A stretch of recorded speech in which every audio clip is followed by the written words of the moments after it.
Hello friend, आप सभी का स्वागत है आपके अपने YouTube channel GK genius IQ में। आज के सेशन में हम 10 मोस्ट वीवीआई क्वेश्चन करने वाले हैं जो कि आपके आगामी एग्जाम के लिए बहुत ही जरूरी है। और ये सारे के सारे क्वेश्चन सिलेक्टेड लिए गए हैं, प्रीवियस लिए गए हैं, कई बार एग्जाम में आए हुए क्वेश्चन लिए गए हैं। तो ज़्यादा समय न लेते हुए आइए क्वेश्चन स्टार्ट करते हैं। और आज के सेशन का हमारा पहला क्वेश्चन है, भारत में सबसे लंबा बांध कौन है? और ये 4 ऑप्शन से आपके पास सही आंसर जल्दी से कमेंट सेक्शन में कमेंट कीजिए। और इस प्रश्न का बिल्कुल सही आंसर ऑप्शन है हीराकुंडा बांध। ये आपको हमेशा याद रखना है, भारत में सबसे लंबा बांध हीराकुंडा बांध है। और आपको ये भी पता होना चाहिए कि यह बांध महानदी पे स्थित है जो कि उड़ीसा राज्य के सबलपुर जिले में स्थित है। ये आपको हमेशा याद रखना कि यह बांध महानदी पे स्थित है और यह उड़ीसा के सबलपुर जिले में स्थित है। और इस बांध को 1957 ईस्वी में बनाया गया था। ये भी आपको हमेशा याद रखना है, इस बांध को 1957 ईस्वी में बनाया गया था। और इस बांध की लंबाई 26 किलोमीटर है। ये भी आपको हमेशा याद रखना है, इस बांध की लंबाई 26 किलोमीटर है। ठीक है दोस्तों, नेक्स्ट क्वेश्चन कर लेते हैं। 49वीं समानांतर रेखा किन दो देशों के मध्य स्थित है? और ये 4 ऑप्शन से आपके पास सही आंसर जल्दी से कमेंट सेक्शन में कमेंट कीजिए। और इस प्रश्न का बिल्कुल सही आंसर ऑप्शन है कनाडा और अमेरिका। ये आपको हमेशा याद रखना है, 49वीं समानांतर रेखा कनाडा और अमेरिका के बीच स्थित है। और आपको ये भी पता होना चाहिए कि कनाडा की राजधानी ओटावा है। ये आपको हमेशा याद रखना है, कनाडा की राजधानी ओटावा है। और अमेरिका की राजधानी वॉशिंगटन डीसी है। ये भी आपको हमेशा याद रखना है, अमेरिका की राजधानी वॉशिंगटन डीसी है। ठीक है दोस्तों, नेक्स्ट क्वेश्चन कर लेते हैं। मेन रहीम रेखा किन दो देशों के मध्य स्थित है? और ये 4 ऑप्शन से आपके पास सही आंसर जल्दी से कमेंट सेक्शन में कमेंट कीजिए। और इस प्रश्न का बिल्कुल सही आंसर ऑप्शन बी रूस और फिनलैंड। ये आपको हमेशा याद रखना है, मेन रहीम रेखा रूस और फिनलैंड के मध्य स्थित है। ये आपको हमेशा याद रखना है। ठीक है दोस्तों, नेक्स्ट क्वेश्चन कर लेते हैं। भारत में सबसे बड़ा गुरुद्वारा कौन सा है? और ये 4 ऑप्शन से आपके पास सही आंसर जल्दी से कमेंट सेक्शन में कमेंट कीजिए। और इस प्रश्न का बिल्कुल सही आंसर ऑप्शन सी स्वर्ण मंदिर अमृतसर। ये आपको हमेशा याद रखना है, भारत में सबसे बड़ा गुरुद्वारा स्वर्ण मंदिर है जो कि अमृतसर में स्थित है। ये आपको हमेशा याद रखना है, स्वर्ण मंदिर अमृतसर में स्थित है और यह भारत का सबसे बड़ा गुरुद्वारा है।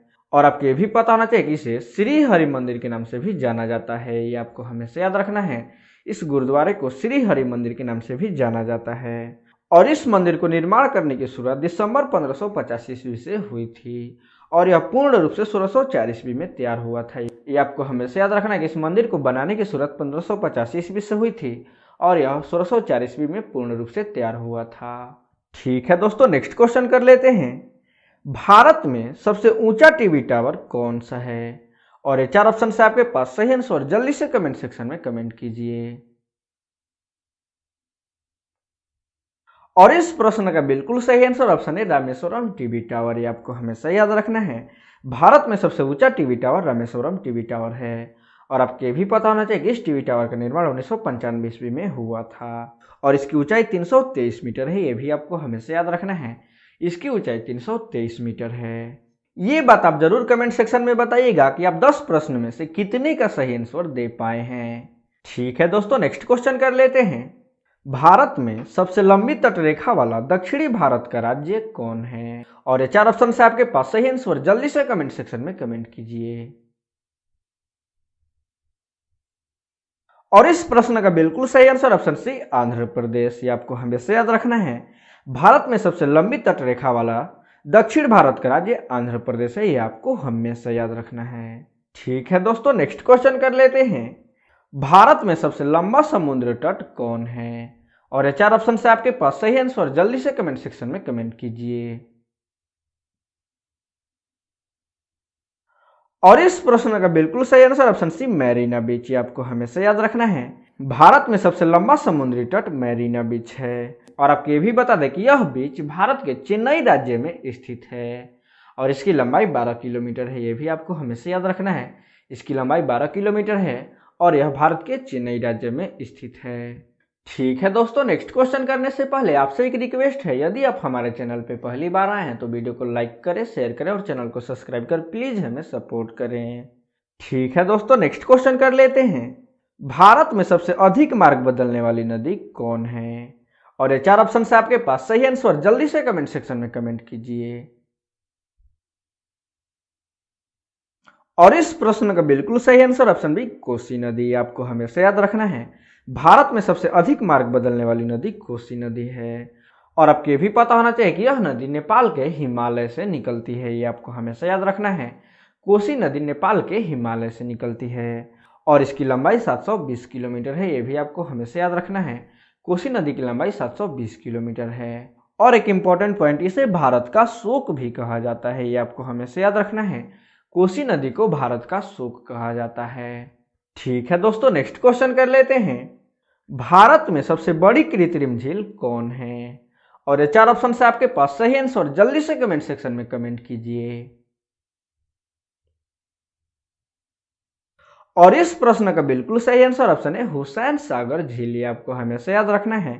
भारत में सबसे बड़ी कृत्रिम झील हुसैन सागर झील है। और आपको ये भी बता दें कि यह झील तेलंगाना राज्य में एक कृत्रिम झील है, यानी मानव द्वारा बनाई गई एक झील है, जो मूसी नदी के सहायता से 1562 ईस्वी में निर्मित किया गया था, ये आपको हमेशा याद रखना है। इस झील को 1562 ईस्वी में मूसी नदी की सहायता से निर्मित किया गया था। ठीक है दोस्तों, नेक्स्ट क्वेश्चन कर लेते हैं। भारत में सबसे गहरी नदी घाटी कौन है? और ये 4 ऑप्शन है आपके पास, सही आंसर जल्दी से कमेंट सेक्शन में कमेंट कीजिए। और इस प्रश्न का बिल्कुल सही आंसर ऑप्शन डी भागीरथी व अलकनंदा, ये आपको हमेशा याद रखना है। भारत में सबसे गहरी नदी घाटी भागीरथी व अलकनंदा है। और आपको ये भी पता होना चाहिए कि दोनों नदी भागीरथी व अलकनंदा देवप्रयाग में मिलती हैं, ये आप चित्र में देख रहे हैं। एक अलकनंदा नदी है और एक भागीरथी नदी है, और ये दोनों नदी मिल के जो नदी का निर्माण करती है उसे गंगा नदी के नाम से जाना जाता है, ये आपको हमेशा याद रखना है। भागीरथी व अलकनंदा नदी का संगम स्थान देवप्रयाग है, ये भी कई बार एग्जाम में आता है। और ये दोनों नदी मिलके जिस नदी का निर्माण करती है उसे गंगा नदी के नाम से जाना जाता है। ठीक है दोस्तों, आज के सेशन में बस इतना ही। यदि वीडियो अच्छा लगा हो तो लाइक करें, शेयर करें और चैनल को सब्सक्राइब कर प्लीज हमें सपोर्ट करें। धन्यवाद।